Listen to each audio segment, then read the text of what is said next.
The Apostle Paul said, "He who is weak in the faith receive, but not unto doubtful disputations." And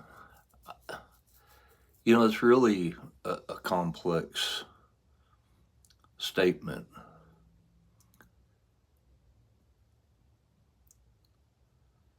because Paul also says that those that are strong in the faith ought to bear the those weak the weaknesses of those weak in the faith. Because it's whatsoever is not of faith is sin. Romans 14:23. Blessed is the one who's not condemned in that thing which he allows or approves.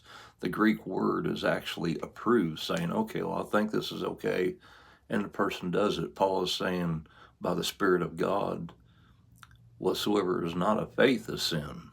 And I've had God show me in dreams, and this is very much connected to fear. And as the writer of Hebrews describes in chapter 2, that Jesus became a partaker of flesh and blood just as the children were, that he might destroy him who had power over death,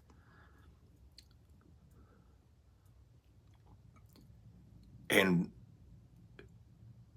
free us who are us who all their lifetime were subject to bondage because of fear. And this is why Paul is saying to Timothy, God's not given us a spirit of bondage again to fear, but of power, love, and a sound mind. In contrast to what he describes in Romans chapter 7, I had not known sin but by the commandment, or sin by the commandment might become exceedingly sinful. Or in verse 5 where he says, that when we were in the flesh, the motions of sin which were by the law did work in our members to bring forth fruit unto death.